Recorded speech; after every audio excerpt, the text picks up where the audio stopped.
She asked my husband to dinner while looking me dead in the eye, and he agreed without a single second of hesitation. I did not scream. I simply set my glass down and walked out of the gala, sitting in the silence of my car. I unlocked my phone and opened the file I had saved for 3 years. I did not just leave my marriage that night.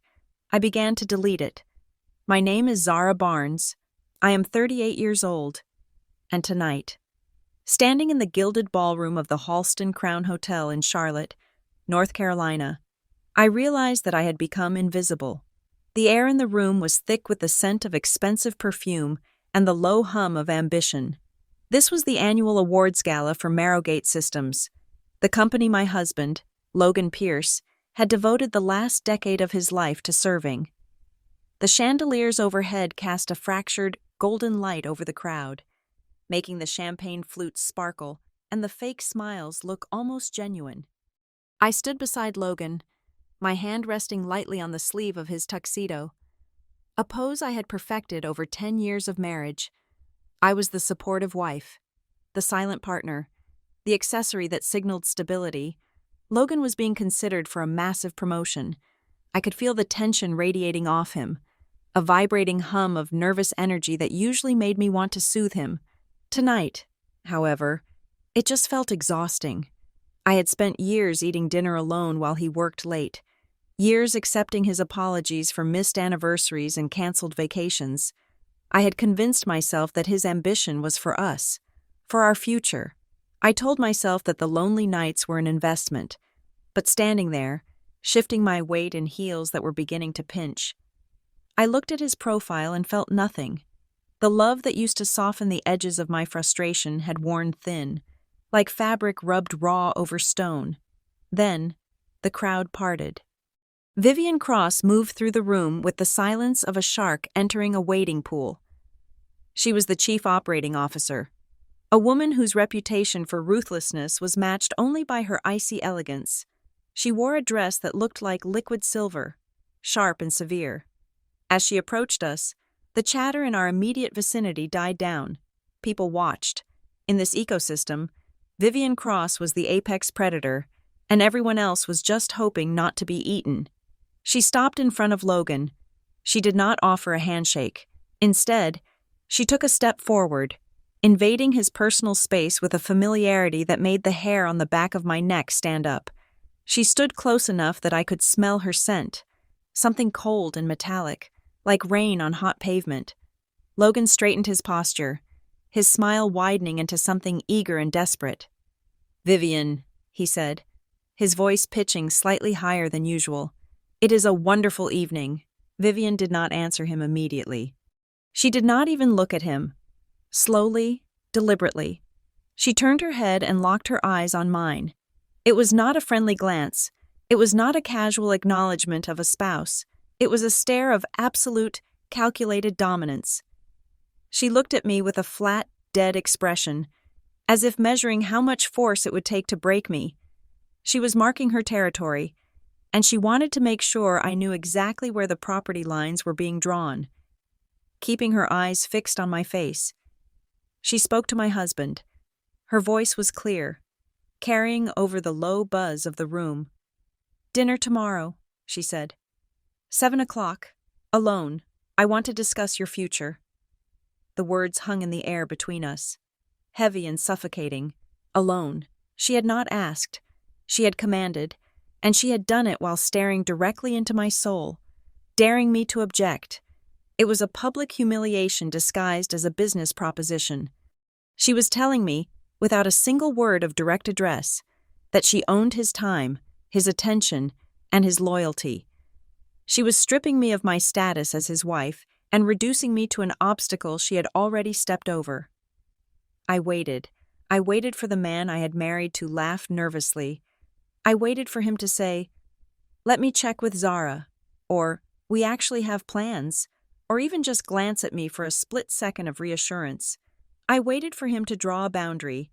I waited for him to defend the dignity of our marriage in front of a room full of his peers. But Logan did not look at me. He did not hesitate for even a single second. "Yes," Logan said, his voice firm and immediate. "Of course. 7 works perfectly. He agreed, as if I were not standing there. He agreed, as if he were single. He agreed, as if the woman standing next to him, the woman who had built him up for 10 years, was nothing more than a ghost. A heavy silence seemed to ripple outward from our circle. No one laughed, no one commented. The colleagues standing nearby averted their eyes, pretending to inspect their drinks or check their phones. They had all seen it. They had seen the COO of the company proposition a married man for a private dinner right in front of his wife, and they had seen the husband accept without blinking. It was a social execution. I felt a flush of heat rise up my neck. But it was not shame. It was clarity. For a moment, the world seemed to sharpen. I saw every pore on Logan's face, every thread in his tie. I saw the triumphant, almost bored curl of Vivian's lip. I realized then that I was not angry. Anger requires hope. You get angry when you believe things should be different. I was past anger. I was in the cold, quiet realm of realization. I did not scream. I did not grab Logan's arm and demand an explanation. I did not throw my drink in Vivian's face, though the thought crossed my mind with the fleeting speed of a passing car.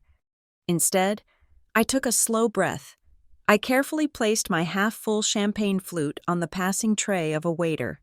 The glass made a soft clink as it settled. The only sound I contributed to the conversation. I turned my back on them. I did not say goodbye. I did not look at Logan to see if he was finally noticing my departure. I simply walked away.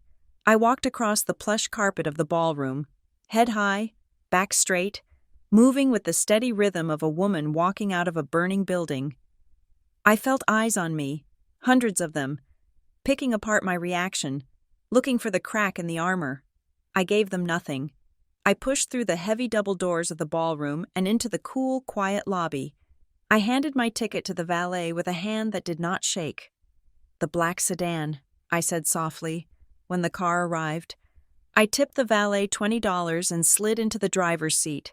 The door shut with a solid, expensive thud, sealing me inside the leather-scented silence. I sat there for a long time. The dashboard clock read 9:15. My hands rested on the steering wheel. I looked at them. They were steady. That was the most terrifying part of it all. I was completely calm.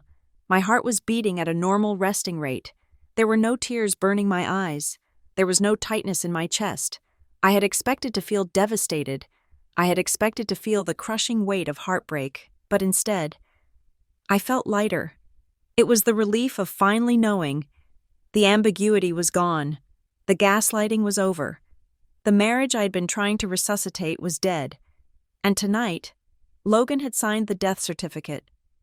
I reached into my purse and pulled out my phone. The screen lit up my face in the dark car. I did not call my mother. I did not text my best friend. I navigated to my secure notes app, protected by a biometric lock. I scanned my face, and the folder opened. I scrolled past the grocery lists and the reminders for dental appointments. I found the file I had created 3 years ago. On a night when Logan had come home smelling of a wine I didn't drink and lies I was too tired to challenge. I tapped the file named Contingency Plan, Day 1. I stared at the date of creation. It felt like a lifetime ago, and yet, it felt like I had written it for exactly this moment.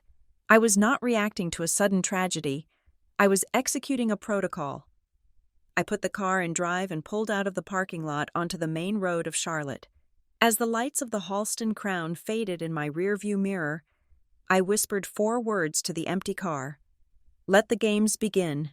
I work for a firm called Northridge Risk and Compliance. My job description is deceptively simple. I look at unstable systems, corporate mergers, failing supply chains, precarious financial portfolios, and I predict exactly when and how they will collapse. I am paid a very comfortable salary to see the cracks in the foundation that everyone else is too busy painting over. It is a profession that requires a certain kind of detachment. You cannot fall in love with the building if your job is to tell the owners it is about to fall down. For the last 3 years, I had been applying that same cold, clinical assessment to my own marriage. It had not always been a case study in failure. 10 years ago. Logan and I were a team. We were two young professionals in a one-bedroom apartment, drinking cheap wine and dreaming of the life we would build. But somewhere along the line, the partnership dissolved into a series of transactions. Our conversations shifted from dreams and fears to a dry recitation of logistics. Who was picking up the dry cleaning? When the mortgage was due? Why the dishwasher was making that noise again? We stopped being lovers and started being co-managers of a household, exchanging progress reports over cold takeout. I tried to fix it. I was the one who bought the books on communication. I was the one who researched marriage counselors, presenting him with a list of 3 highly recommended therapists within a 5-mile radius of his office. Logan would nod, his eyes never leaving his laptop screen. He would agree to go. Then came the excuses, a last-minute meeting, a conference call with Tokyo, a deadline that just could not move. Eventually, the excuses turned into irritation. He would sigh, that heavy, martyred exhale of a man burdened by a nagging wife, and tell me that we were fine, that I was overthinking it, that he was working this hard for us.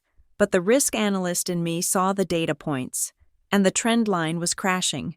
The first major red flag was the technology.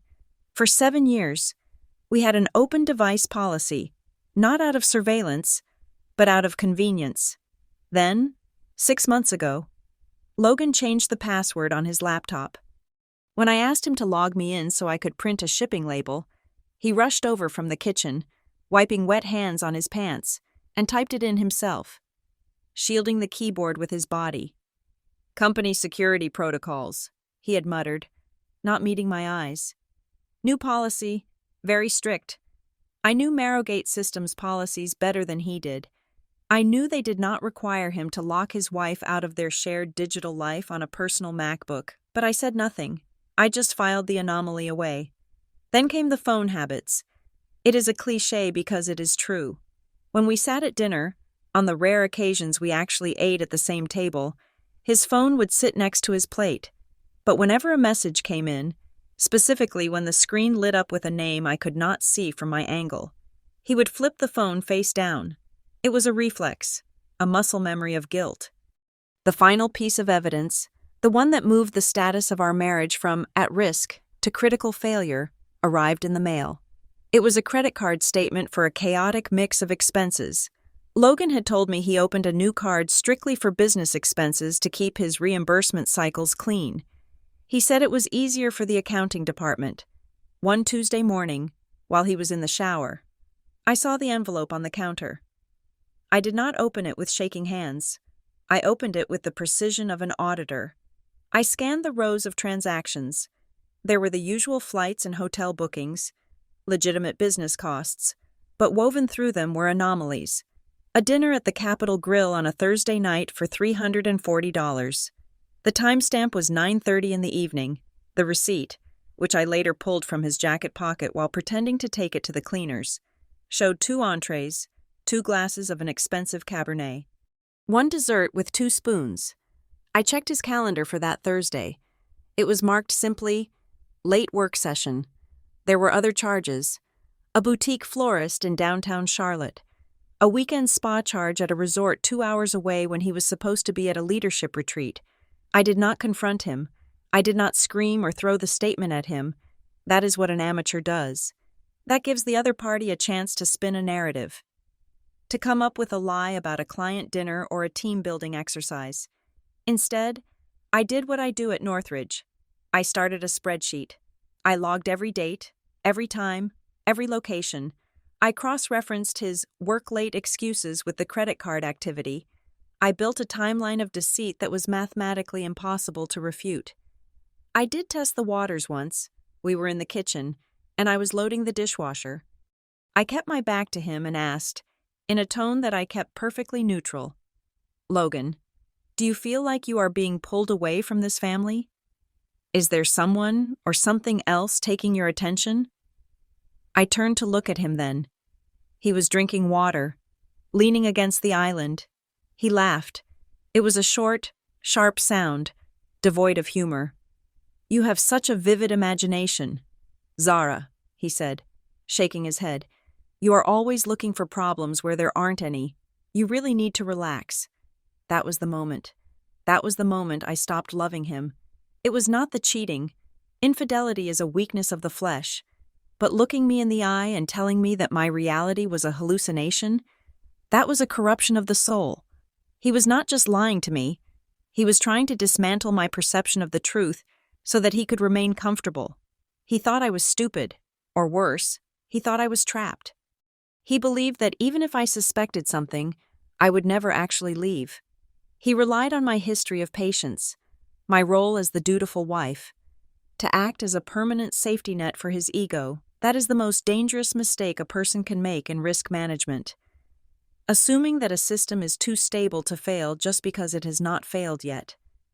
Tonight, at the gala, everything finally made sense.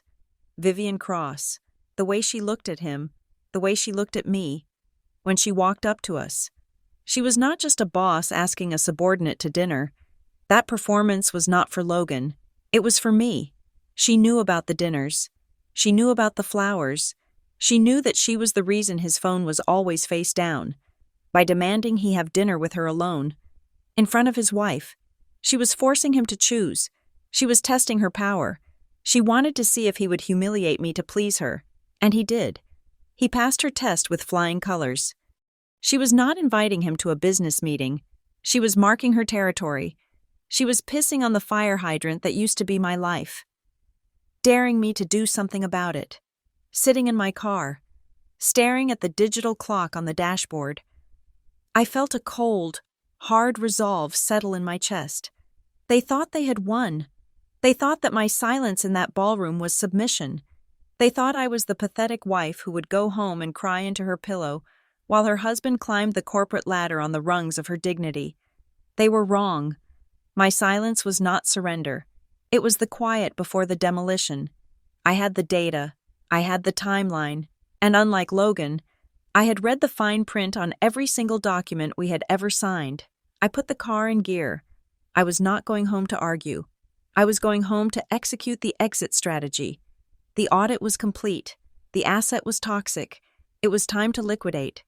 The silence of the house was different from the silence in the car. In the car, the silence felt like armor. Here, in the foyer of the home I had curated for 10 years, it felt like waiting. My phone buzzed against the marble countertop where I had tossed it. I looked down.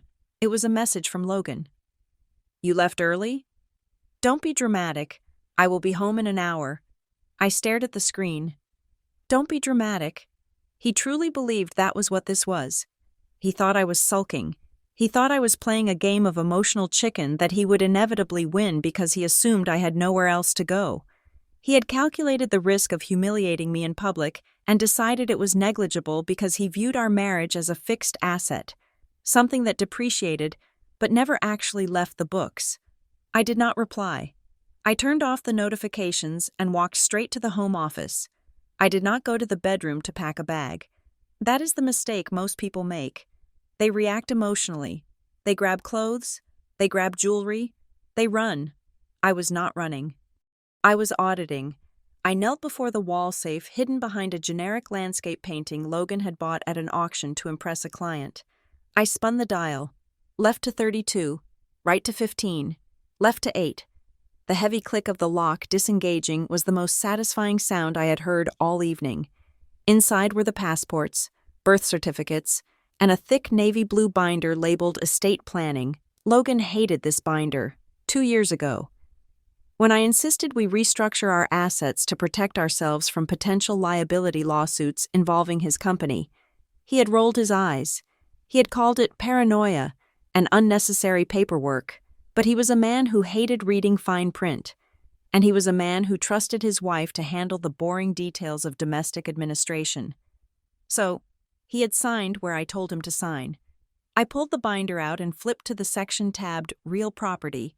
There it was, the deed to the house. Most wives in my position would be terrified of being homeless. They would be worrying about who gets the house in the divorce, about judges and equitable distribution. But I was not worried. The house was not in our names. The house was titled to the Barnes Family Trust. I had used the inheritance from my grandmother, money that legally remained separate property as long as I did not commingle it, to purchase the trust's assets. And right there, on page 4, was the document Logan had signed 2 years ago, a quitclaim deed. He had legally waived any and all interest in the property to shield it from his own professional liabilities. He had signed away his rights to his own home because he was too arrogant to read the document and too lazy to ask why it was necessary. I was not just leaving him, I was evicting him. He just did not know it yet. I took a photo of the document, ensuring the signature and the notary stamp were clearly visible. Then I sat at his desk, soon to be my desk, and dialed a number I knew by heart. "It is 10:30 on a Tuesday." Alyssa Raines answered on the first ring. Her voice was crisp, lacking any sleepiness. Alyssa was a shark in a tailored suit, a family law attorney who viewed divorce not as a tragedy, but as a reallocation of resources. "I am initiating the exit protocol," I said. There was a pause on the other end, followed by the sound of a chair shifting and a laptop opening. "Is Sophie safe?" "She is in Seattle. She is fine. I need 3 things. Alyssa, I need a secure exit plan that does not look like abandonment. I need an immediate protective order on the separate assets, and I need to ensure that when he realizes what is happening, he cannot use our daughter as leverage." "Done," Alyssa said. "I am sending you a secure link.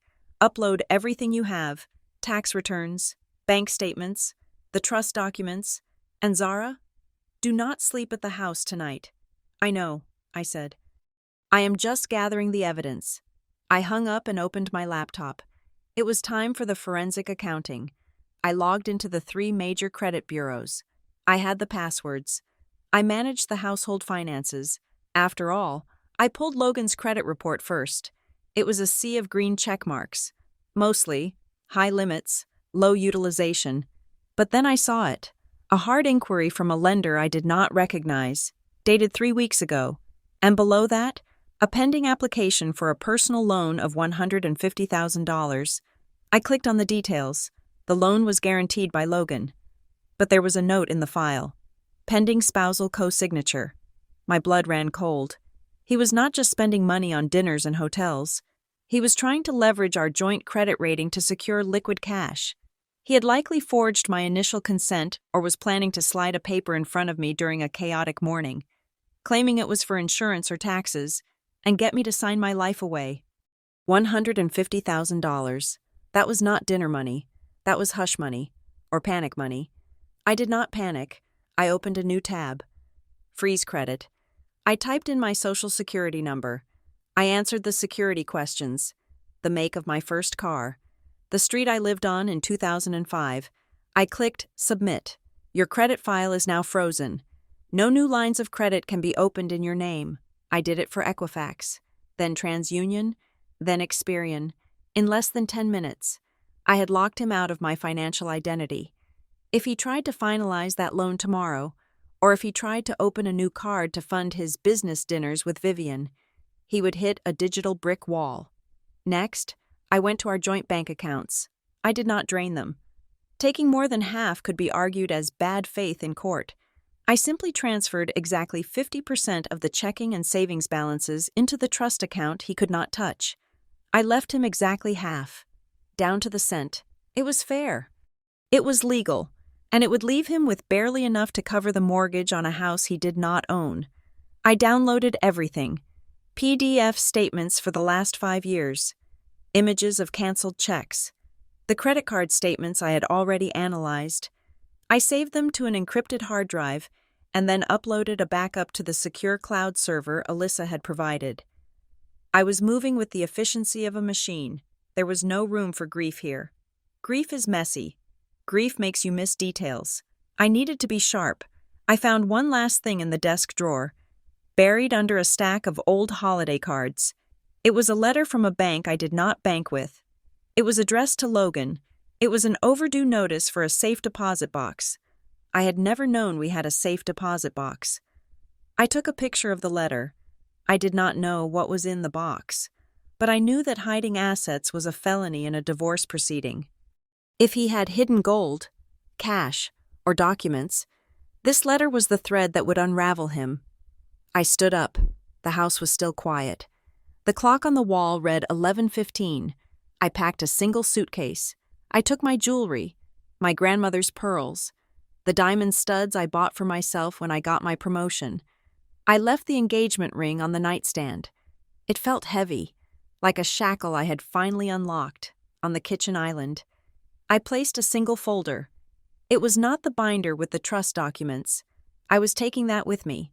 It was a folder containing copies of the credit card statements showing his dinners with Vivian, highlighted in yellow. I took a black marker and wrote on the cover of the folder. I did not write, "I hate you." I did not write, "Goodbye." I wrote, "The truth does not need to scream. It just needs paperwork." I walked out the front door and locked it behind me. I keyed the security code into the pad by the door. Then, I did one last thing. I changed the master code. When Logan came home tonight, expecting to sneak in and sleep off his business dinner, he would find his key worked, but the alarm would scream the moment he opened the door, and he would not know the code to turn it off. I got into my car and drove away. I was homeless, technically, but for the first time in 10 years, I was free. The next morning, the smell of brewing coffee filled the kitchen, just as it had for the last 3,650 days. I stood by the counter, buttering toast with steady, rhythmic strokes. When Logan walked into the kitchen, adjusting his tie, he stopped. He looked at the coffee, then at me, and his shoulders visibly relaxed. He smiled. It was a smug, victorious little smile. He interpreted the eggs and the coffee as an apology. He saw my presence in the kitchen as a silent admission that I had overreacted the night before, that the drama was over, and that order had been restored to his convenient little world. "Smells good," he said, reaching for a piece of toast. He kissed my cheek. I did not flinch. I did not pull away. I let him believe that he had won. "I knew you would calm down. Zara, you just needed to sleep on it. We can talk about everything this weekend, okay?" "Okay," I said. My voice was level. He checked his watch, an expensive chronograph I had bought him for his 35th birthday, and grabbed his briefcase. "I have a budget meeting. I will be late tonight. Don't wait up." "I won't," I replied, and for the first time in our marriage, I meant it. The moment the garage door rumbled shut, the performance ended. I did not sit down to cry. I rinsed the dishes and placed them in the dishwasher. Then, I walked upstairs and began the final phase of extraction. I did not pack like a woman leaving her husband. I packed like a woman going on an indefinite business trip. I took my capsule wardrobe, my laptop, my skincare regimen, and the small box of personal documents from the safe. I left the furniture. I left the wedding photos on the wall. I left the half-empty bottle of wine in the fridge. I wanted the house to look exactly as it always did, right up until the moment he realized it was empty.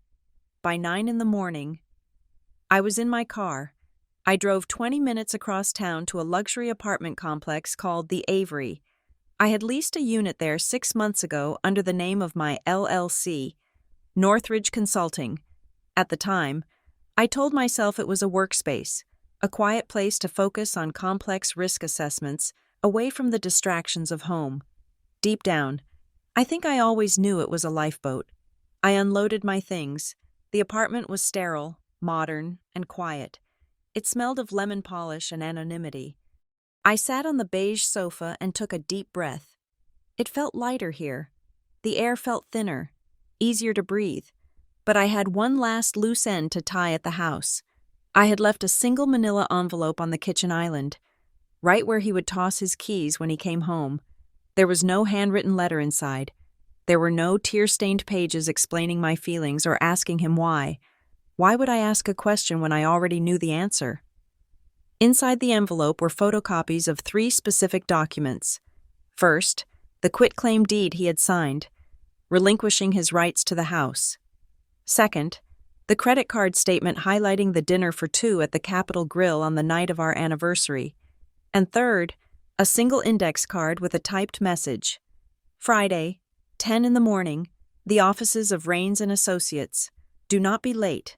I pulled my phone from my pocket. It was time to go dark. I went into the settings and disabled location sharing. For 10 years, Logan had been able to see my blue dot on the map, tracking me from the grocery store to the gym. I watched the option toggle off. I was no longer a dot on his map. I was nowhere. I ejected the SIM card from my phone and snapped it in half. I dropped the plastic shards into the trash can. I inserted a new prepaid card I had bought with cash. Then, I logged into a new, encrypted email account I had set up solely for communication with Alyssa. I was not hiding. I was securing the perimeter. By 2 p.m, the silence was broken. My phone, which only 3 people had the number for, remained quiet. But my laptop, which was still logged into my old cloud account to monitor activity, began to ping. Incoming call, Logan. Incoming call, Logan. Incoming call, Logan. He had gone home early. He had found the envelope, the notifications stacked up on my screen. 5 calls, 10 calls, 17 calls in the span of 12 minutes. I sat there, drinking a glass of sparkling water, and watched the screen light up. The urge to answer was a physical ache in my chest. It was not because I missed him. It was the reflex of a woman conditioned to manage his emotions. I knew he was panicking. I knew he was spinning out. Part of me wanted to pick up just to hear the fear in his voice, to hear him stumble over the lies he had prepared. But I did not touch the mouse. I let the calls go to voicemail. I did not want his apologies. I did not want to hear him gaslight me, to tell me I was misunderstanding the legal documents, or that the dinner was a business meeting. I was done with narratives. I only cared about facts. Then, a new notification popped up. It was a text message to my old number, which was forwarding to my laptop via the cloud. The number was unfamiliar, but the tone was unmistakable. "We need to talk. Stop acting like a child. Do not ruin your husband's future over a misunderstanding. Vivian." She had gotten my number from Logan's emergency contact list. The audacity of it took my breath away. She was not apologizing. She was managing the situation. She was treating my marriage like a project that had gone over budget and needed to be reined in. She truly believed that she could bully me into submission, that I was just a domestic obstacle to be cleared from her path. I did not reply. I took a screenshot of the message. I opened my secure email and attached the image. I sent it to Alyssa with a subject line: "Evidence of coercion and harassment." "Add this to the file," I whispered to the empty room. Let's see how a judge interprets a text message from a boss to a subordinate's wife demanding silence. Then, I made my own move. I opened a new document and drafted a formal letter. I addressed it to the Human Resources Department of Marrowgate Systems. I did not mention the affair. I did not mention the dinner. I kept it strictly professional, using the language of compliance that I knew so well.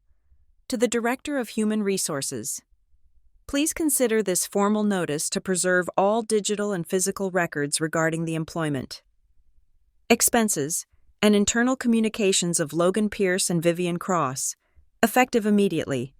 These records may be subpoenaed regarding pending litigation involving financial misconduct and potential conflicts of interest. Any deletion or alteration of these records from this date forward will be considered spoliation of evidence. I signed it, scanned it, and sent it via certified digital mail. It was a standard legal maneuver, but in the corporate world, it was a bomb threat. It meant that their IT department would have to lock down their email archives. It meant that if Vivian tried to delete her messages to Logan, or if Logan tried to scrub his calendar, the system would flag it. I was not just suing for divorce. I was turning the lights on in a room they desperately wanted to keep dark. I walked into the bathroom of the rental apartment. A large, frameless mirror hung over the sink. I washed my face with cold water and looked up. For years, when I looked in the mirror, I saw Logan's wife. I saw the woman who compromised. I saw the woman who smoothed things over. I saw the woman who made herself small so he could feel big. That woman was gone. The face looking back at me was sharper. The eyes were clear. There was no fear in the set of the jaw. It was the face of a woman who was no longer asking for permission to exist. I dried my face with a white towel. "I am not ruining his future," I said to my reflection. I am just refusing to be part of the collateral damage. The house was still standing when Logan returned. That was the cruelty of it. From the street, the lawn was freshly mowed, the porch lights were on a timer, and the garbage cans were at the curb. It looked like the home of a man whose wife was waiting with dinner, but when he walked through the front door, the silence must have hit him like a physical blow. I wasn't there to see it, but I knew the sequence of events. I knew because I was watching the digital ripples of his panic from my laptop in the apartment. At 6:45 in the evening, I received a notification from our home security system. Alarm triggered. Front door. Then, 10 seconds later, alarm disarmed. Master code override. He had tried his usual code, the one based on our anniversary, and it had failed. He had been forced to use the emergency master code I hadn't changed.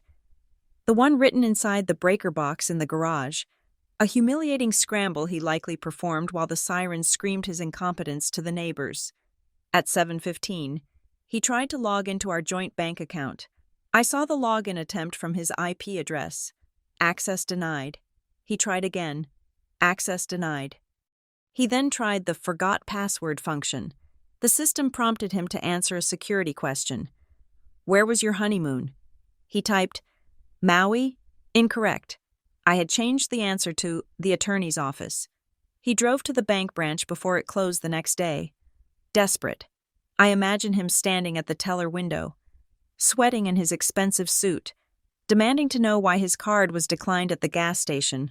The teller, a nice woman named Brenda, whom I had baked cookies for every Christmas, would have looked at her screen with a polite, confused frown. I am sorry, Mr. Pierce, she would say.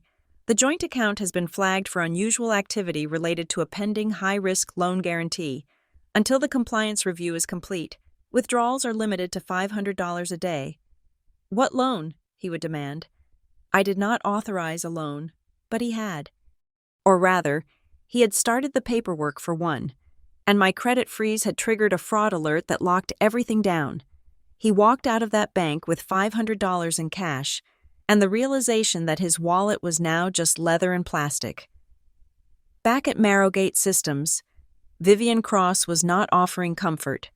She called him into her office, the glass walls offering no privacy from the prying eyes of the staff. She didn't offer him a drink. She didn't touch his hand. She stood behind her desk, arms crossed, looking at him like he was a stain on her carpet. Your wife is playing games. Logan, she said, her voice low and dangerous. She is trying to leverage a domestic dispute into a corporate liability. Do not let her ruin your career. Fix this. I am trying, Logan pleaded. She emptied the accounts. She changed the locks. She is gone. Vivian. Find her, Vivian snapped. And when you do, remind her who pays for her lifestyle. But Logan couldn't find me. And worse, he couldn't bully me anymore because the leverage had shifted. He went home and tore through his files. That was when he found the document I had left for him, the copy of the family trust restructuring we had done the previous year. He had signed it while watching a football game, barely glancing at the pages. Now, reading it in the harsh light of his empty kitchen, the words must have burned his eyes. Clause 14b, Asset Protection Trigger. It stated clearly that if one beneficiary engaged in financial conduct deemed high risk or detrimental to the collective estate, the trustee, me, had the unilateral authority to segregate assets to protect the trust. By applying for that shady loan without my consent, he had pulled the trigger himself. He had handed me the gun and placed his forehead against the barrel. Desperate, he started calling our families. He called my mother in Florida, his voice trembling with a performance of concern. Zara is having a breakdown, he told her. She is imagining things. She thinks I'm having an affair because my boss asked me to dinner. She is manic. Mom, I am worried she might hurt herself. My mother, who had received a full packet of evidence via courier that morning, simply said, She sounds perfectly rational to me. Logan, perhaps you should worry about your own stability. And she hung up. He tried to spin the narrative to our friends. painting me as the jealous, hysterical wife who had snapped over a simple business dinner, but the story didn't stick. People had seen Vivian at the gala. They had seen the way she looked at me. They had seen him nod like a puppet. No one could explain why a business dinner required such a public display of dominance, and his frantic, sweating explanations only made him look guiltier. Finally, he played his last card. He went to the police station. I know this because Officer Miller called me on my burner phone 2 hours later. "Mrs. Barnes?" he asked. "This is the Charlotte Police Department. Your husband is here to file a missing person report. He claims you are mentally unstable and potentially a danger to yourself." "I am perfectly safe, officer," I said calmly. "I am staying at a private residence to separate myself from a volatile domestic situation. I am represented by Alyssa Raines. You can verify my safety with her. I am not missing. I just do not wish to be found by him." "I understand," the officer said. "I will inform him that we have made contact and you are not a missing person. We will not disclose your location." When Logan was told that I was alive, safe, and voluntarily absent, the last shred of his worried husband act dissolved. He wasn't worried. He was terrified. He called Vivian again from the parking lot of the police station. I accessed his phone logs later. The call lasted 4 minutes. "She is not missing," he must have said. "She is hiding. If she talks," Vivian hissed, her voice loud enough that the microphone on his phone picked up the distortion. "If she shows anyone what she has, you will lose everything. Do you understand me? You will be unhireable. Fix it." That was the crack in the facade. If she shows anyone what she has, what did I have? I sat in my apartment, surrounded by the papers I had taken. I had the credit card statements. I had the trust documents. I knew about the affair. But why was Vivian so afraid? An affair with a subordinate was a violation of company policy. Sure, but Vivian Cross was the COO. She could weather a sex scandal. She could claim it was consensual. She could fire Logan and move on. Why was she acting like her life depended on my silence? I went back to the loan application, the one that had triggered my credit freeze. It was for a commercial guarantor loan, a bridge loan often used in real estate or construction. But Logan didn't work in real estate. He worked in systems management. I looked at the lender. Apex Capital Holdings. It sounded generic, legitimate, but when I ran a search on the business registry, nothing came up. No website, no LinkedIn, just a registered agent address in Delaware. I dug deeper. I pulled up the miscellaneous expenses on Logan's business credit card again. I looked at the dates of the expensive dinners, May 12th, June 4th, July 15th. Then I pulled up the public records for Marrowgate Systems' recent contracts. On May 13th, Marrowgate signed a vendor agreement with a new logistics supplier. On June 5th, they approved a budget increase for that same vendor. On July 16th, the vendor was paid a massive retainer. The dates aligned perfectly. The dinners weren't dates. They were celebrations, or briefings. I went back to the loan document. I squinted at the fine print of the co-signer section. The part Logan had tried to hide. The loan wasn't just for him. He was guaranteeing a debt for a third-party entity. Beneficiary. V.C. Holdings.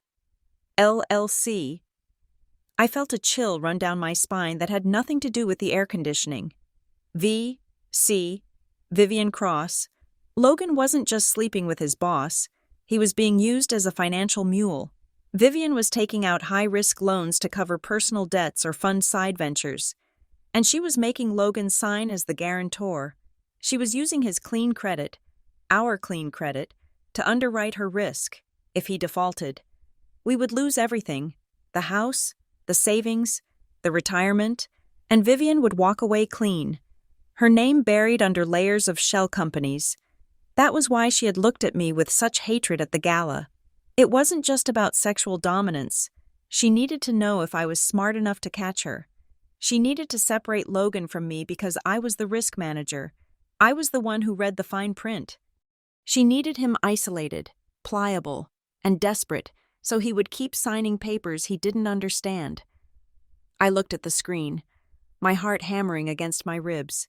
This wasn't a divorce anymore. This was a crime scene. And the cliffhanger was not that my husband was a cheater. It was that he was a patsy. The $150,000 he was trying to borrow wasn't for us. It wasn't even for him. He was about to go into debt to pay off his mistress's gambling markers or investment failures, and he probably didn't even know it. I picked up my phone and dialed Alyssa. "Do not file the divorce papers yet," I said, my voice trembling with the magnitude of what I had found. "Why?" Alyssa asked. "Did he call?" "No," I said, staring at the name VC Holdings on my screen. "Because if we file now, we are just fighting over a house. I need 2 more days. I'm going to bring down the whole company." I spent the next 48 hours doing what I do best, following the money. Marrowgate Systems was a publicly traded company, which meant their quarterly reports were available to anyone with an internet connection, and the patience to read through 200 pages of dry financial disclosures. I had plenty of patience. I sat at the small desk in my rental apartment, cross-referencing the dates from Logan's credit card statements with Marrowgate's project timelines. It did not take long to find the pattern. Vivian Cross was spearheading a massive infrastructure overhaul called Project Helios. It was a $30 million initiative to modernize the company's server farms. On paper, it looked like a standard capital expenditure, but when I drilled down into the vendor list, I found a company called Orion Tech Solutions. Orion Tech had been incorporated only 6 months ago. Its registered address was a strip mall in Nevada that also housed a dry cleaner and a payday lender. Yet, according to the accounts payable data I could infer from public budget summaries, Marrowgate had already paid Orion over $4 million in consulting fees. And who had signed off on the completion of these consulting milestones? Logan. I stared at the screen, and the nausea I felt was not from heartbreak. It was from the sheer scale of the entrapment. Logan was the director of systems integration. It was his job to verify that contractors had done the work before accounting released the funds. By signing those completion of services forms, Logan was legally certifying that Orion Tech had delivered $4 million of value, but Orion Tech had no website, no employees on LinkedIn. It was a shell. The realization hit me like a physical blow. The dinners at the Capitol Grill, the late nights at the office, the weekend strategy sessions. Vivian was not just seducing my husband, she was grooming a scapegoat. Every time they met, she likely slid a stack of invoices across the table, mixed in with the wine and the flirting. "Just sign these. Logan, it is just administrative nonsense so we can get the budget released. Trust me." And he had signed. He had signed his name to millions of dollars of fraud because he was too flattered by the attention of a powerful woman to read what was in front of him. If the audit committee ever looked at Project Helios, Vivian would point to the signatures and say, "I had no idea. Logan Pierce authorized everything. He must be getting a kickback." He wasn't getting a kickback. He was getting played. I picked up the phone and called Alyssa again. "We need a criminal defense attorney," I said, "and we need a forensic accountant. This is not a divorce anymore. It is a RICO case waiting to happen." "Zara," Alyssa said, her voice dropping an octave, "be very careful. If you have proprietary company data, you cannot use it. That is corporate espionage." "I am using public records and my husband's own stupidity," I replied. "I am not leaking anything, yet." I brought in a labor lawyer named Marcus Sterling, a man who had spent 20 years defending whistleblowers. We met in a quiet conference room at Alyssa's office. I laid out the timeline. The affair. The loan guarantee for VC Holdings. The shell company payments signed by Logan. "You have a problem," Marcus said, leaning back in his chair. "Vivian knows you know, or she suspects it. She's going to strike first." He was right. 2 hours later, my phone buzzed with an email notification. It was not from Logan. It was from the General Counsel of Marrowgate Systems. Subject: Notice of cease and desist. Harassment and extortion. I opened it. The letter was a masterpiece of legal fiction. It claimed that I had been sending threatening communications to company executives, specifically Vivian Cross, demanding financial compensation in exchange for silence regarding personal matters. It accused me of attempting to blackmail the company. Vivian was fast. She knew I had left. She knew I had taken documents. So she was painting a narrative before I could open my mouth. She was telling the board, and likely Logan, that I was a crazy, vindictive ex-wife who was trying to shake down the company for money. If I went to the authorities now with the fraud evidence, she would claim it was all fabricated retaliation. I felt a surge of adrenaline. Most people would have been terrified by a letter from a billion-dollar legal team. I was not. I was insulted. "She thinks I am an amateur," I said to Marcus. "Do not respond emotionally," Marcus warned. "That is what she wants." "I am not going to respond emotionally," I said. "I am going to respond procedurally." I drafted a reply. I did not address the blackmail accusations. I did not defend myself against the lies. I simply wrote, "Receipt acknowledged. Please be advised that all communications from this point forward will be handled through my legal counsel. Furthermore, pursuant to the Sarbanes-Oxley Act, regarding the retention of records relevant to potential financial irregularities, I am formally requesting the immediate preservation of all internal audits related to Project Helios and vendor payments to Orion Tech Solutions. Failure to preserve these specific records will be noted in future depositions." I hit send. I wasn't blackmailing them. I was telling them exactly where the bodies were buried and daring them to move the gravestones while I was watching. That evening, I received a message on my encrypted email. It was from an anonymous sender. The subject line was blank. The body of the email contained only 3 sentences. "You are not the first person she has done this to. You are just the first one who left before the indictment came down. Check the archives for a man named David Chen from 3 years ago." I froze. David Chen. I searched the name. Arthur Vance, former vice president of operations at Marrowgate. He had been fired 3 years ago for embezzlement and gross misconduct. He had quietly pleaded guilty to a lesser charge to avoid jail time and had vanished from the industry. It was a pattern. Vivian found a weak, ambitious man. She flattered him. She slept with him. She made him sign the fraudulent paperwork. And when the internal auditors got close, she fed him to the wolves and walked away with the money. Logan wasn't special. He was just the current iteration of the scam. I sat back in my chair, the glow of the laptop illuminating the dark apartment. The pieces of the puzzle finally locked into place. The gala, the public invitation, the way she looked at me. It hadn't been about marking her territory. It hadn't been about sex. Vivian Cross knew who I was. She knew I worked in risk management. She knew I was an auditor by trade. She had likely researched me the moment she started targeting Logan. She knew that if I looked too closely at Logan's work, I would spot the fraud. So she staged the gala. She humiliated me publicly. She wanted me to be so blinded by jealousy, so consumed by the other woman narrative, that I wouldn't look at the finances. She wanted me to divorce him in a rage, take my half, and leave him vulnerable to be the fall guy. She had bet everything on me acting like a scorned woman. She had no idea she was dealing with a risk analyst. I picked up my phone and called Marcus. "Get the preservation order signed by a judge," I said, "and find Arthur Vance. I think we just found our star witness." I walked to the window and looked out at the city lights.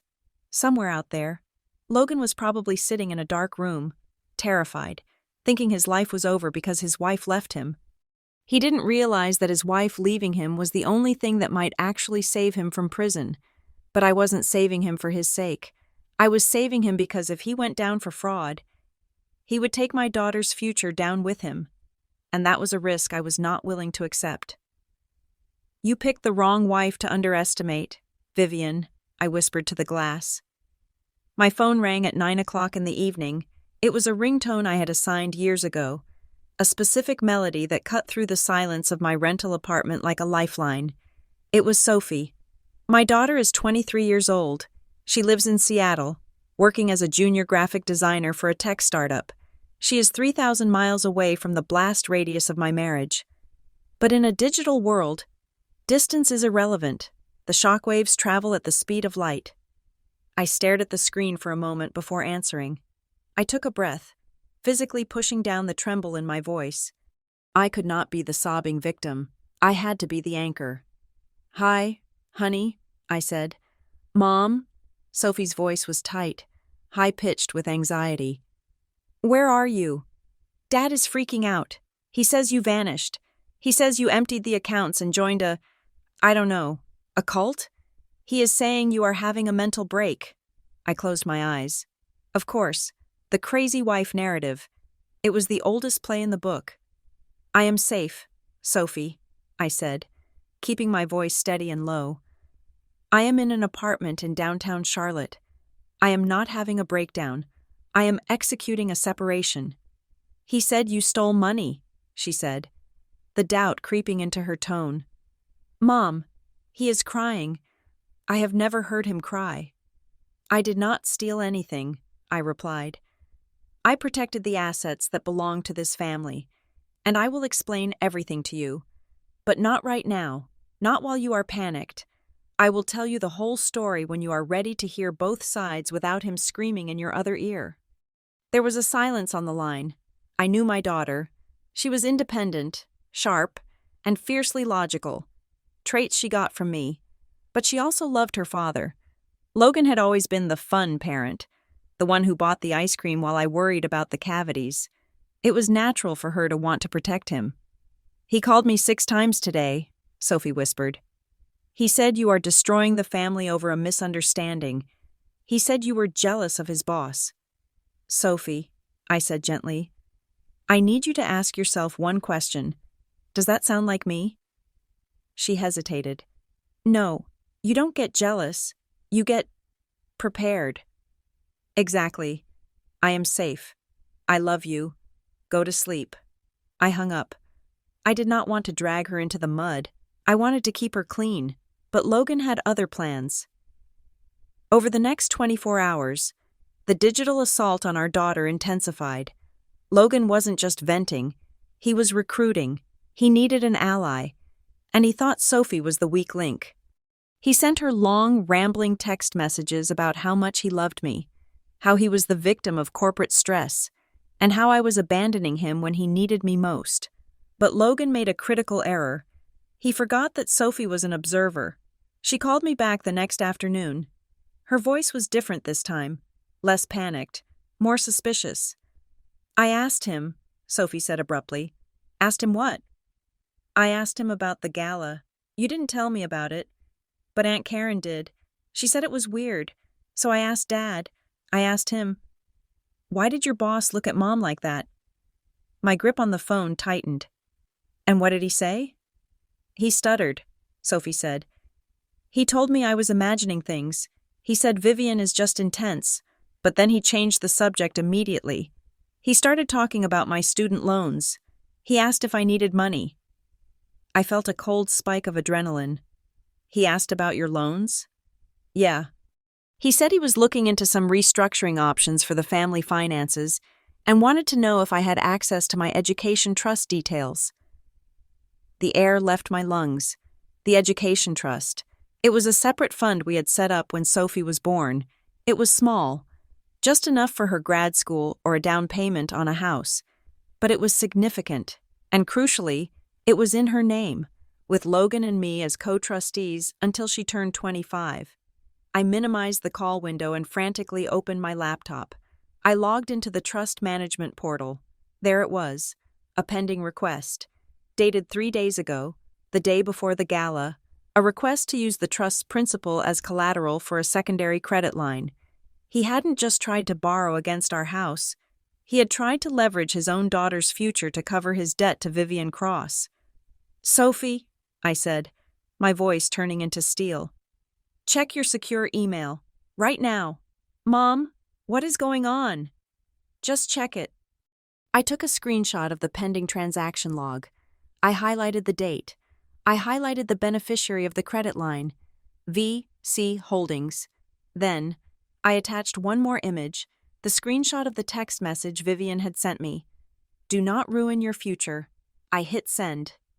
Open it, I commanded. I heard the click of a mouse on her end. Then silence. A long, heavy silence that stretched for 30 seconds. He tried to mortgage my trust fund? Sophie asked. Her voice was barely a whisper, but the hurt in it was devastating. He tried, I corrected her. But he failed. The trust requires 2 signatures for any collateralization. I blocked it this morning when I froze everything. But the request is there. Sophie. He initiated it. For VC Holdings, she read. That is his boss? Yes. So, the affair. Sophie paused, her brain working through the logic. It is not just sex, is it? He owes her money. I believe so, I said. I am sorry you had to see that. He told me he wanted to help me with my loans, Sophie said, her voice rising in anger. He lied to me. He was trying to steal from me. He is desperate, I said, though I knew it was a poor defense. People do terrible things when they are cornered. No, Sophie snapped. You are cornered.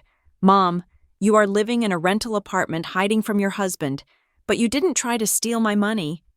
There it was, the moment the illusion broke. The fun dad was gone, replaced by a man who was willing to cannibalize his own child's future to save his own skin. I am not asking you to hate him, I said. I am just asking you to be careful. I am not choosing sides, Sophie said. I am choosing facts, and the fact is, he tried to use me. I stopped it, I assured her. The trust is locked. He cannot touch a cent. You are safe. I know, she said, because you read the fine print. We stayed on the phone for another hour. We didn't talk about the divorce. We talked about her job, her cat, the rain in Seattle. We talked about normal things, building a wall of normalcy around the crater Logan had blown in our lives, when we finally said goodbye. I sat in the dim light of the living room and felt a strange mixture of grief and pride. My daughter was 23. I had had her when I was 15 years old. We had grown up together, 2 kids figuring out the world. I had spent her entire life trying to protect her from the harsh realities of my own upbringing, trying to give her a father who was present and stable. I had failed to give her a perfect father, but I had succeeded in raising a woman who could spot a lie. Logan had tried to weaponize her love for him. He had tried to turn her into a flying monkey to guilt me into coming back, but he had underestimated her, just like he had underestimated me. I looked at the folder on the table, the file labeled Sophie. Trust protection was already sealed. I walked to the bathroom mirror and looked at myself. There were lines around my eyes that hadn't been there a week ago. I looked tired, but for the first time in days, I didn't feel afraid. The worst thing he could do was turn my child against me. He had tried, and he had failed. Now, I was the only one holding the weapon, and I wasn't going to miss. The internet is a mirror that reflects everything but the truth. 3 days after I left the house, a story appeared on a popular anonymous forum. The title was Clickbait Perfection. My boss asked my husband out to dinner right in front of me. He said yes. I walked out and never came back. I did not write it. I do not vent to strangers on the internet. But someone at that gala had seen us. Someone had watched Vivian Cross stare me down, watched Logan nod like a bobblehead, and watched me set my glass on a passing tray. They had turned the most humiliating moment of my life into a viral sensation. I sat in my rental apartment, scrolling through thousands of comments. The public opinion was split down the middle, a jagged line drawn by people who knew nothing about forensic accounting or corporate fraud. Half the commenters called me a hero. They called it boss energy. They praised the silent walkout as the ultimate power move. The other half painted a different picture. She sounds controlling. One user wrote, "Why did she empty the bank accounts? That is financial abuse." Another commented, "Maybe the husband was just trying to keep his job. She sounds like an insecure narcissist." I stopped reading when I saw an article on a business news site titled, "The High Cost of Executive Stress When Spouses Crack." The article did not name me, but the details were too specific to be a coincidence. It cited anonymous sources close to the situation who claimed that the wife of a rising tech executive had suffered a mental health episode triggered by unfounded jealousy. It painted Logan as the long-suffering husband trying to manage a volatile partner while closing a major deal. This was not random internet chatter. This was a press release disguised as journalism. Vivian had hired a crisis management firm. She was planting seeds of doubt about my sanity so that if I ever testified about the fraud, my words would be dismissed as the ravings of a scorned woman. She was trying to impeach my credibility before I even took the stand. I did not create a burner account to argue in the comments. I did not post a tearful video explaining my side. I did not engage with the noise. Instead, I opened my laptop and went back to the spreadsheet. If they wanted to talk about unfounded jealousy, I would give them founded mathematics that afternoon. My burner phone rang. It was not Logan. It was a number with a Charlotte area code I did not recognize. "Mrs. Barnes?" a woman's voice asked. "My name is Elena Russo. I am a financial reporter for the Charlotte Business Journal." I did not hang up. I had read Elena's work. She covered corporate malfeasance, not celebrity gossip. "I am not interested in discussing my marriage," I said, my voice flat. "I am not interested in your marriage either," Elena replied. "I am interested in Orion Tech Solutions. I have been tracking some irregularities in Marrowgate's vendor list for months when I saw the anonymous post about the gala. I connected the dots. The timeline of your husband's dinners matches the payout schedule for the Orion contract almost perfectly." I felt a spark of respect. She had done the homework. "I cannot speak on the record about personal matters," I said carefully. "I don't want personal matters," Elena said. "I want to know if you have the receipts." "I have data," I corrected her. "I have dates, times, and inconsistencies in the approval process for capital expenditures." "That works," Elena said. "Can we meet? Off the record for now." "No meeting," I said. "I will send you a secure drop link. You look at the files. If you can verify the shell company status of Orion Tech without using my name, we can talk about a quote." I sent her the file. It contained no mention of adultery, no mention of Vivian's perfume or the way she looked at me. It was just a cold, hard comparison of Logan's signature dates against the incorporation documents of a company that did not exist. 2 hours later, Logan called. He sounded breathless, like he had been running. "Zara, please, you have to stop. Vivian is furious. She says there are rumors about an investigation." "There should be," I said. "You signed the checks." "Logan?" "I was just doing my job," he shouted, his voice cracking. "Why are you doing this? Why do you want to destroy me? Can't we just settle this privately? I will give you the house. I will give you whatever you want. Just tell them you made a mistake." He still did not get it. He was offering me assets I already owned to cover up a crime he was still committing. "I am not doing this to you. Logan," I said, "you did this to yourself when you put your signature on a fraudulent contract. Vivian says she can fix it," he pleaded. "She told me this morning, if I take the heat for the administrative errors, she will move me to the subsidiary in London, a fresh start. She said she would protect me if I just kept quiet and let the legal team handle you." I froze. The subsidiary in London. "Logan," I said, my voice dropping to a whisper. "Marrowgate does not have a subsidiary in London. They closed that office 4 years ago." "What?" "She is lying to you," I said. "There is no job. She is getting you to confess to administrative errors, so that when the FBI comes knocking, she can point to your confession and say she had no idea what you were doing. She is not offering you a life raft. She is handing you an anchor." "You are crazy," he spat. "She is the COO. She has power." "She has debt," I said, "and she is using you to pay it." He hung up on me. He chose to believe the beautiful lie rather than the ugly truth. 10 minutes later, I received an email on my encrypted account. It was from the internal source at Marrowgate, the one who had pointed me toward Arthur Vance. The subject line was, "FWD, Internal Strategy." Memo, Draft. I opened the attachment. It was an email chain between Vivian Cross and the head of the external PR firm she had hired. Subject: Containment Strategy. Project Helios. The narrative needs to shift immediately. Focus on the husband's incompetence. We need to frame the vendor discrepancies as a result of his poor oversight and personal distraction due to domestic instability.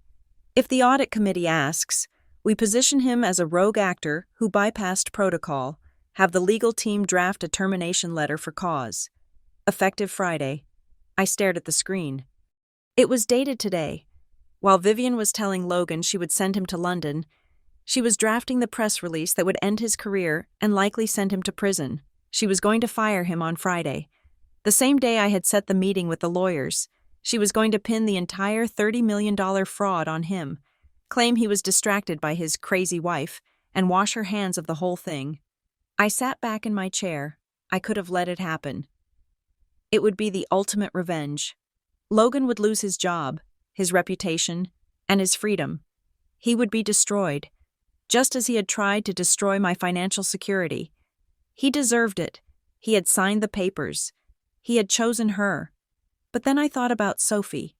I thought about my daughter having to visit her father in a federal prison.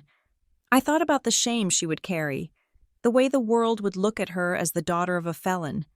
And I thought about the truth. If I stayed silent, Vivian won.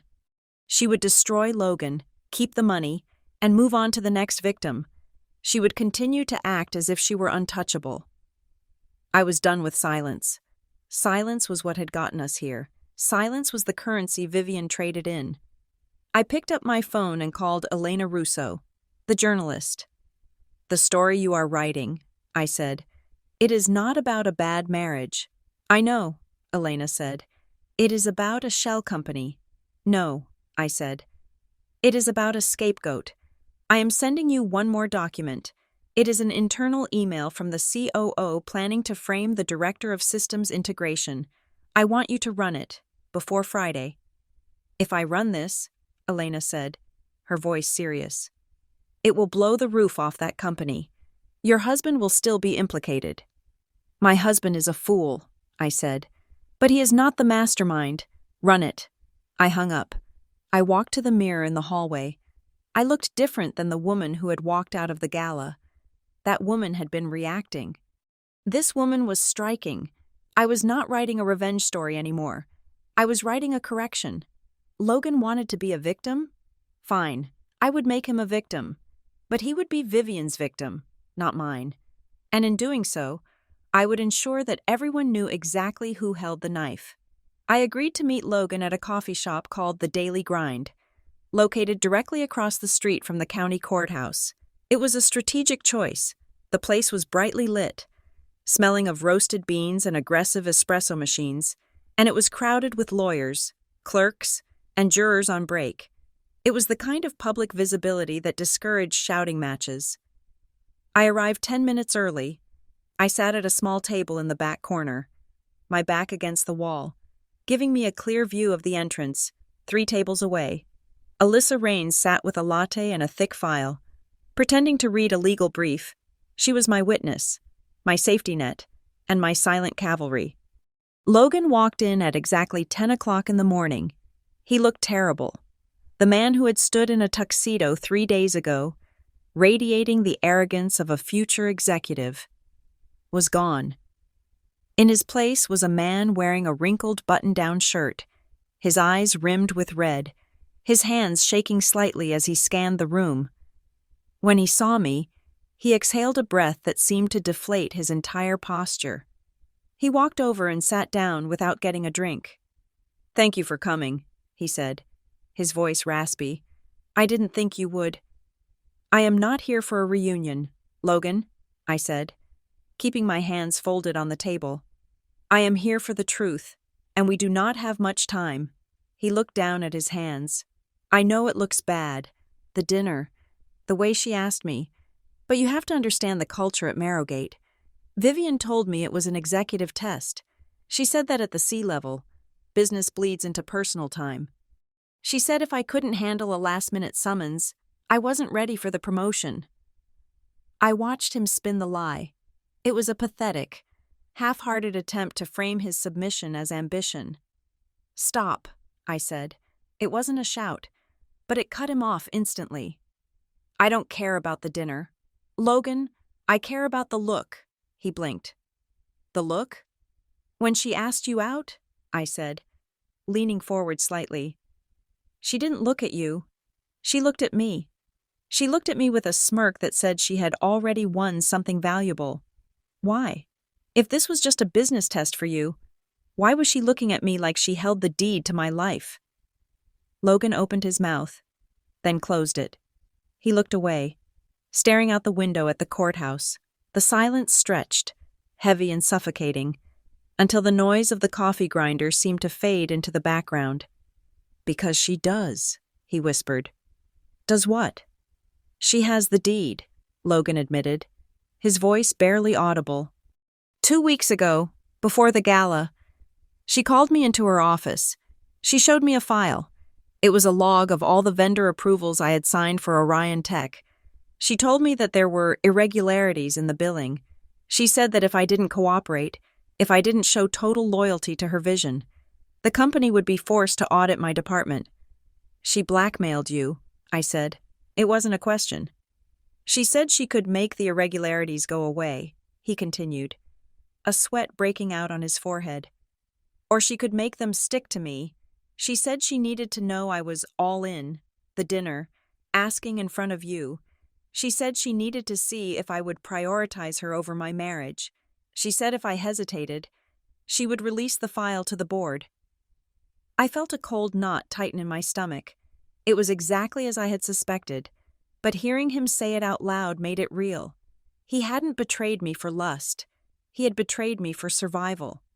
He had thrown me under the bus because he was terrified of the woman driving it. "So you let her humiliate me to save your job," I said. "I was trying to save us," he insisted, his voice rising, drawing a few glances from nearby tables.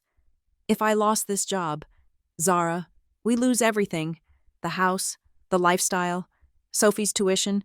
I thought I could handle her.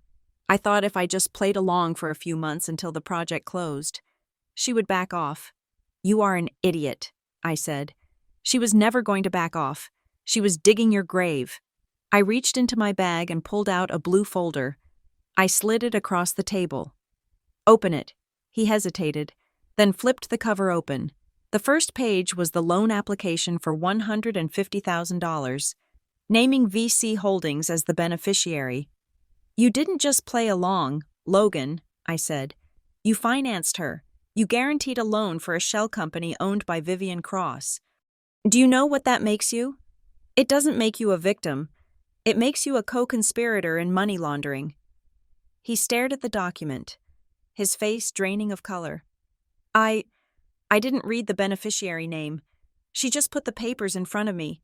She said it was for the vendor bridge financing." "Turn the page," I commanded. He flipped to the second document.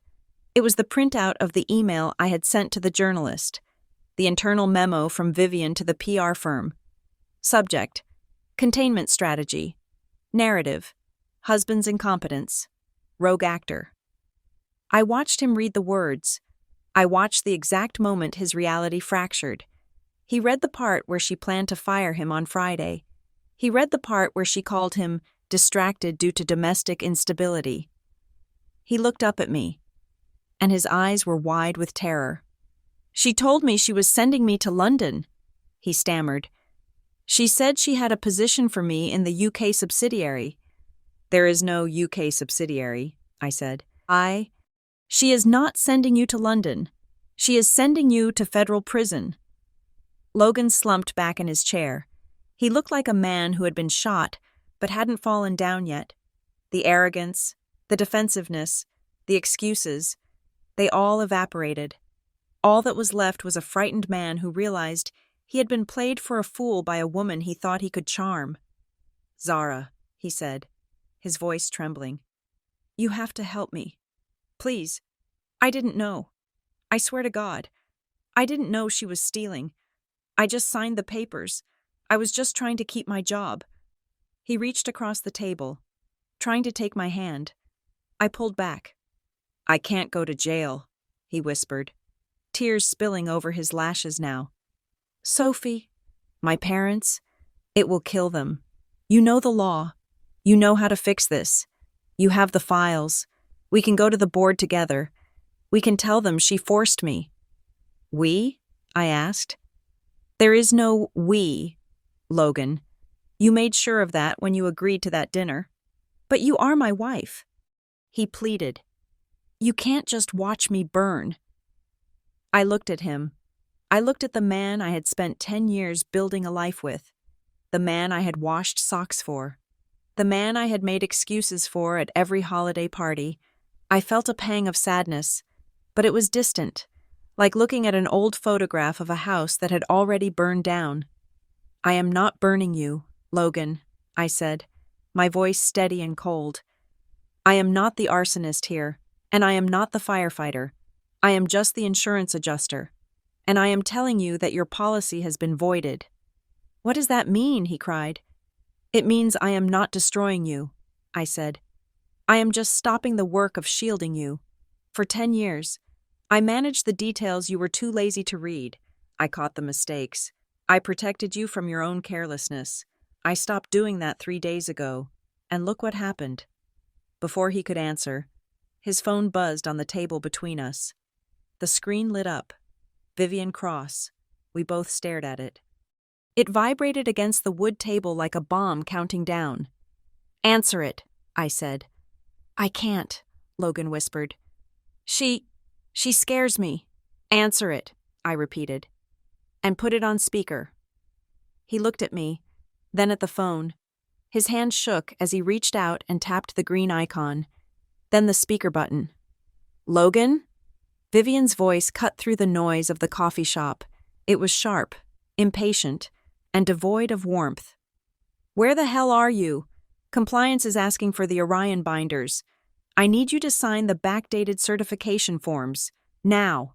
Logan looked at me, panic in his eyes. He didn't know what to say. I am at coffee, he stammered. Get back here, Vivian snapped. And listen to me. If anyone asks about the dates on those invoices, you tell them you delayed the entry because of your wife's mental health issues. You tell them you were distracted. Do not mention my name on those approvals.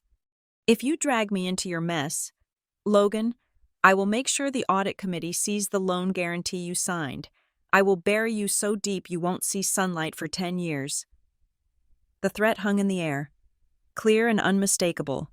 She had just admitted to the cover-up. She had just admitted to the blackmail, and she had done it on a call that Alyssa Raines, sitting 3 tables away, was witnessing. I reached out and tapped the red button, ending the call.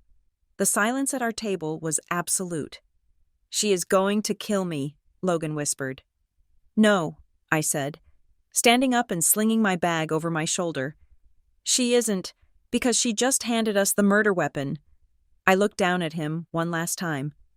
I am filing the divorce papers this afternoon, Logan, and I am turning these files over to the SEC. You need a lawyer, and for the first time in your life, it isn't going to be me. I turned and walked toward the door. I didn't look back to see him sitting there. I didn't need to. I knew exactly what he looked like. He looked like a man who had finally realized that the woman he treated as a background character had been the main character all along. Alyssa stood up and followed me out. We walked into the bright sunlight of the street. Did you get it? I asked. Loud and clear, Alyssa said. Coercion, fraud, witness tampering, it is all there.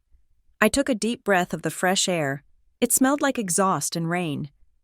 But to me, it smelled like freedom. Good, I said. Let's finish this.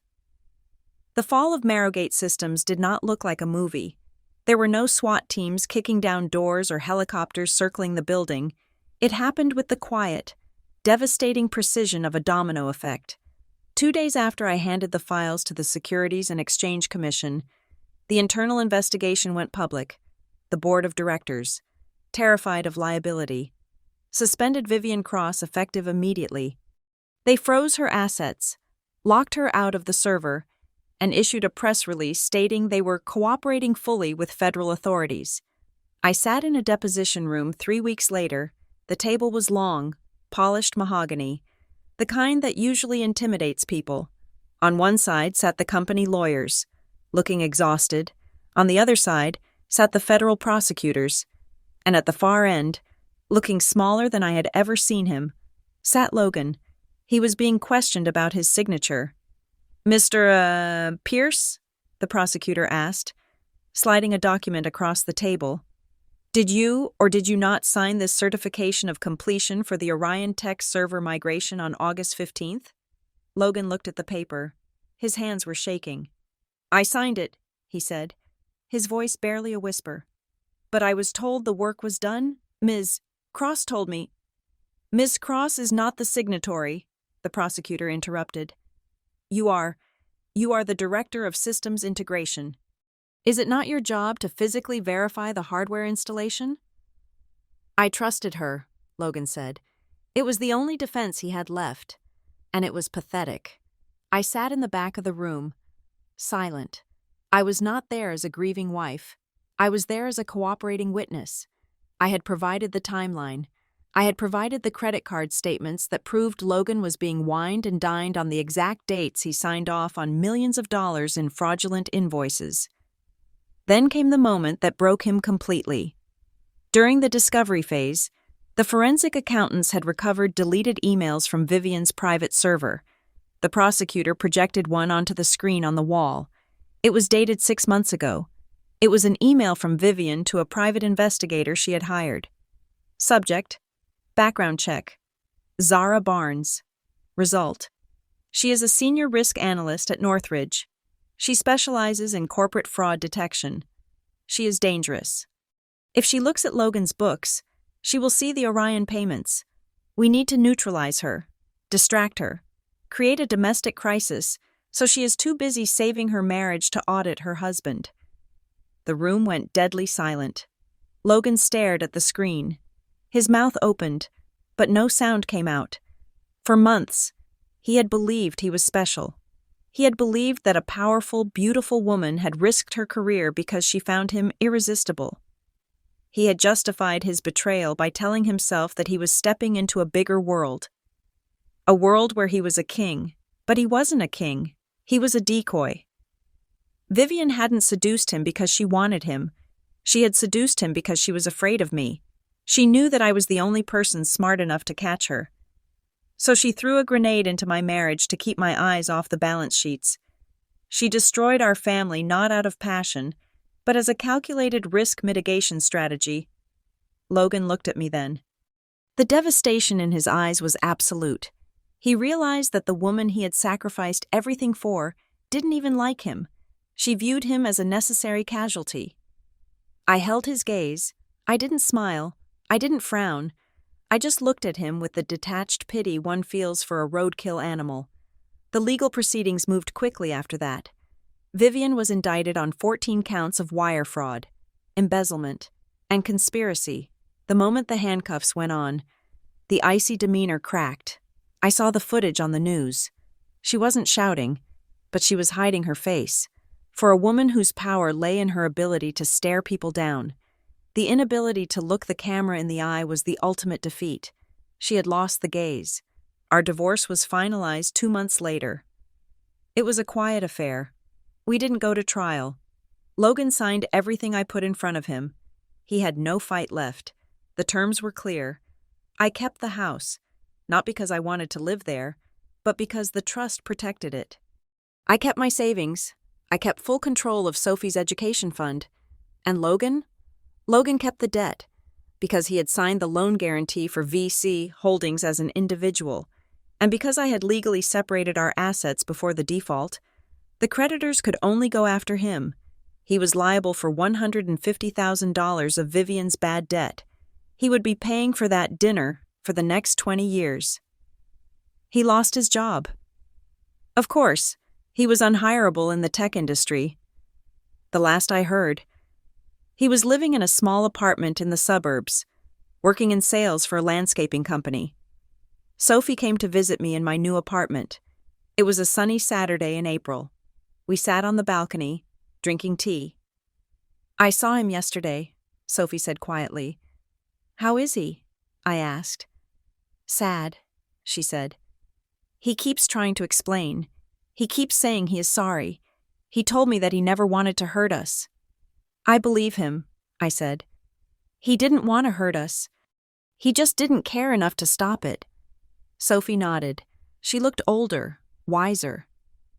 I told him I love him, she said. He is still my dad. But I told him I am not going to listen to him complain about you.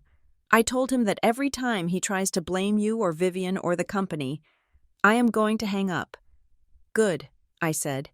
He asked if you hate him. Sophie said. I looked out at the city skyline. I don't hate him. Sophie, hate takes energy. I just don't know him anymore. The man I married would never have been that weak. That man is gone. Sophie reached over and squeezed my hand. I am proud of you, Mom. You didn't let them burn us down. No, I said. I didn't. That evening, after Sophie left, I stood in front of the full-length mirror in my bedroom. I looked at the woman reflected there. 6 months ago, I was a wife who made herself small to fit into a husband's shadow. I was a woman who swallowed insults to keep the peace. I was a woman who thought that silence was a form of endurance. Now, I was different. I was alone, yes, but I was solid. I had stripped away the dead weight of a fraudulent marriage and emerged lighter, sharper, and unbreakable. I walked over to my desk and opened my laptop. The screen glowed white, a blank page waiting for input. I wasn't writing a risk assessment report. I wasn't writing a legal brief. For the first time in my life, I was writing for myself. I typed the first line of my new chapter. The truth does not need to scream. It just needs to be written down. I closed the laptop. I took a deep breath, and for the first time in 10 years, the air filled my lungs completely. There was no pressure on my chest. There was no waiting for the other shoe to drop. The audit was complete. The accounts were balanced, and I was finally in the black. Thank you so much for listening to this story. I would love to know where you are tuning in from, so please drop your location in the comments below, and let's share our thoughts on Zara's journey. If you enjoyed this story, please subscribe to the channel Morgan Revenge Stories. Hit that like button and smash the hype button to help this video get recommended to more people who need to hear it.